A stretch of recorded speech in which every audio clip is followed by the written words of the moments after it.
Ayan. Good morning, good evening.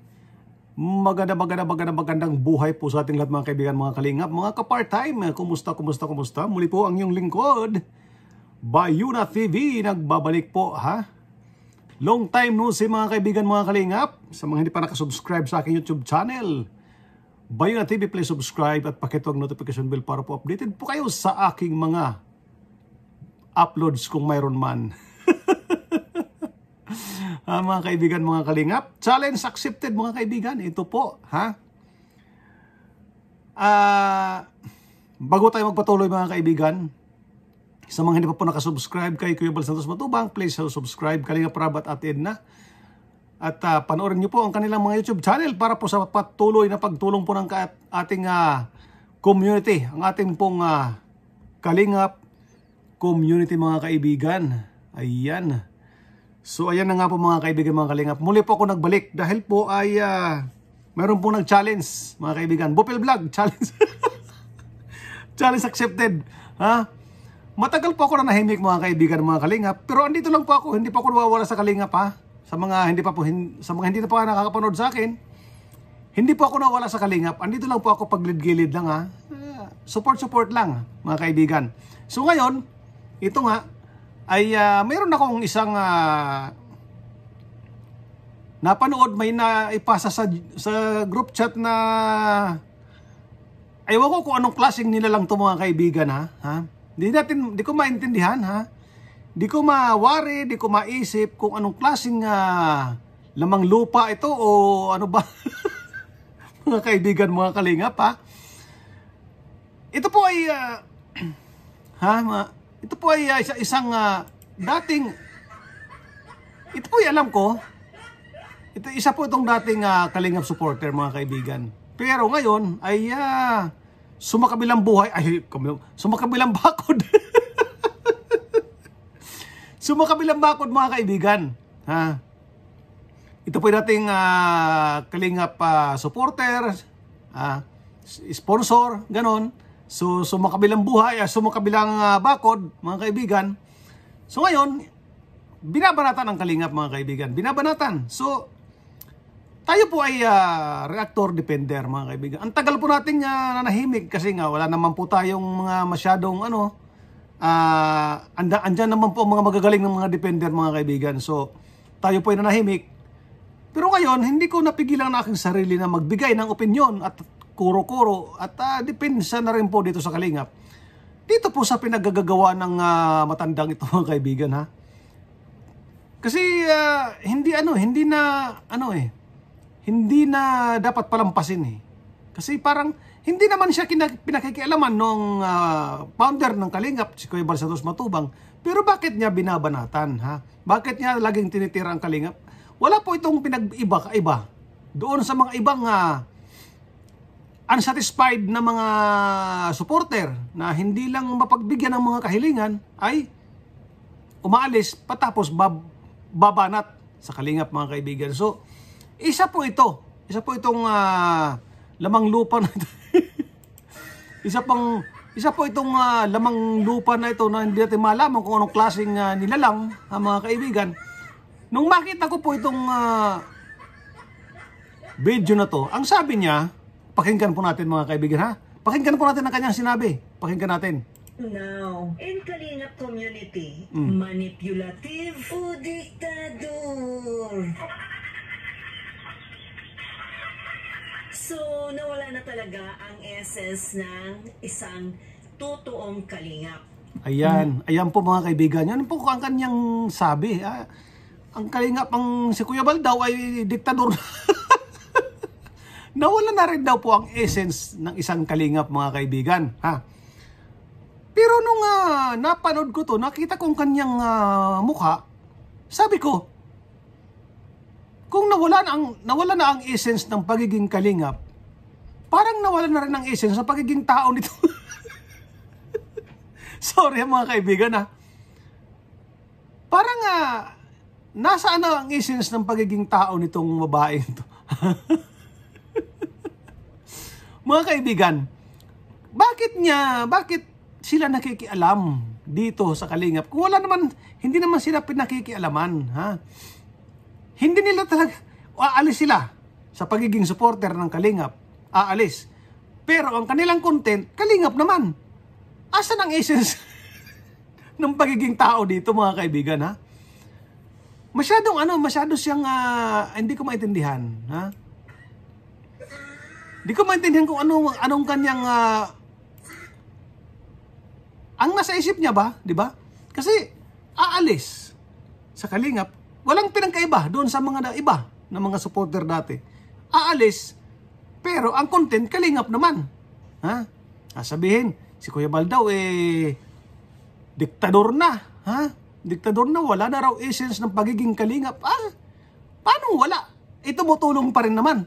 Ha? May mga pabahay pa rin. Paano mo nasabing nawala ang essence ng pagiging Kalingap? Totoong Kalingap daw. Ha? Hindi naman nawala yung pagtulong eh. Hindi katulad dati na napakaraming sponsor, napakaraming views ni Kuya Bal, na talagang ang pagtulong is walang humpay. Intindihin naman natin na ngayon ay talagang humina ang channel ni Kuya Bal. Ha? Humina talaga.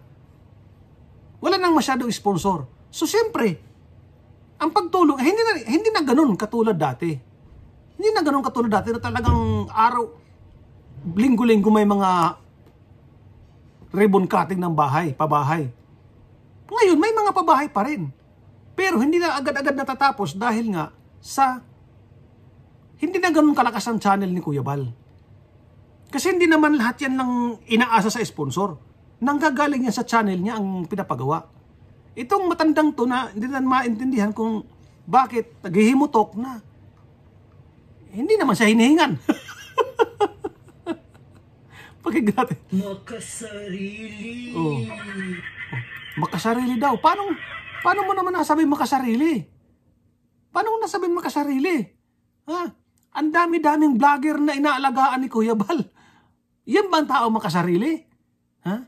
Kung makasarili si Kuya Bal, hindi na nag-invite yan ng mga vlogger na para palakihin, paramihin, pagandahin ang kanilang mga YouTube channel. Yan ba makasarili ang sinasabi mo? Ha? Hindi ko maintindihan itong matandang to eh. Sana bago ka magsalita, nang sasabihin mong, asan ang essence ng pagiging Kalingap? Manalamin ka naman, baka wala salamin sa bahay. Asan ang essence ng pagiging tao nito? Ha, di ba mga kaibigan? Kasi, bago kayo bumanat, dapat, talagang, sigurado nyo sa sarili nyo na, pure kayo. Di ba, mga kaibigan? Ha? Sige nga. Akala ko ba founder ng isang simbahan itong si Kuya Val? Mali ka na naman dyan. Kailan ba naging founder si Kuya Bal? Ano bang simbahan ang tinayo niya? Ano bang simbahan ang tinayo ni Kuya Bal? Ha? Si Kuya Bal ay isang mangangaral. Pero hindi siya nag-focus doon sa kanyang posisyon. Hindi siya nag-focus sa pagiging pastor. Ha? Kung pwede siyang magpastor kung gugustuhin niya. Nagkakasal siya, nagbibinyag.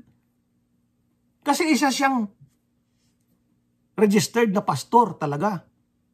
Meron siyang pinangahawakang katibayan. Pero wala siyang pinatayong simbahan. Nagpatayo ng multipurpose na pero wala siyang relihiyon na tinayo. Ha? May tinayo bang relihiyon si Kuya Bal, mga kaibigan? Mayroon ba? Baka di ko lang alam. Ha? May pinatayo bang simbahan si Kuya Bal? Di ko alam kung ako ang walang impormasyon o siya ang mahinang impormasyon. Pero sa pagkakaalam ko, si Kuya Bal ay Christian. Pero wala siyang ipinatayong sariling simbahan. Na sinasabi nito na founder daw si Kuya Bal ng simbahan. Alam ko, kung founder ka, katulad kunyari, Iglesia ni Cristo, yung KOJC na yan, ganyan. Yun ang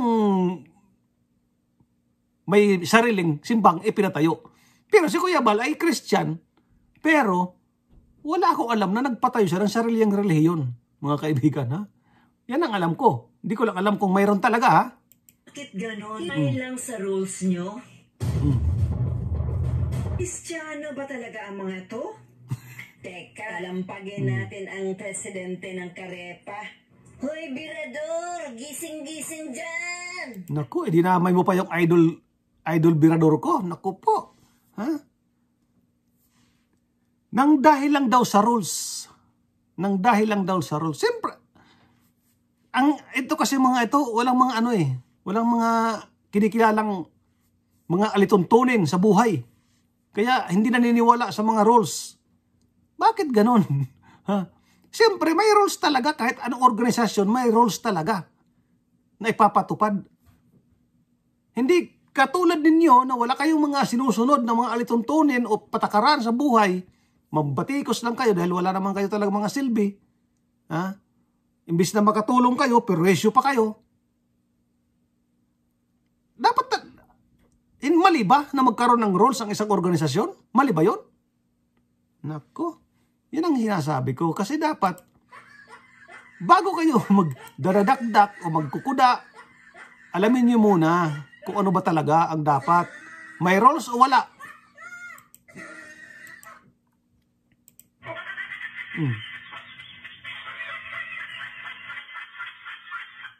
Sinusunod pa rin niya kung anong batas ng mag-asawa na kung aalis na raw sa kalingap, ay wag nang bumalik. Bakit? Sino bang nagsabing babalik ako? Sino ba nagsabi? Dapat daw sundin ang sinusunod pa raw ni Lods Birador ang batas ng mag-asawa. Hindi po batas na mag-asawa yun, mga kaibigan. Batas, rules po yun ng organisasyon. Rules ng kalingap. Ha? Hindi lang basta-basta, hindi batas lang ng ni Kuya Bal sa Kanatid na, ha? Iyan po ay rules ng buong organisasyon. Na, siyempre, umalis ka. Kung nasa rules nga, bakit ka pababalikin? At sino naman ang nagsabi, natatanggapin ka? Ha? Pag babalik ka, sino naman ang nagsabi, natatanggapin ka? Ha? Wala, mahina talaga itong mga ito. So, iyan lang po mga kaibigan, mga kalingap.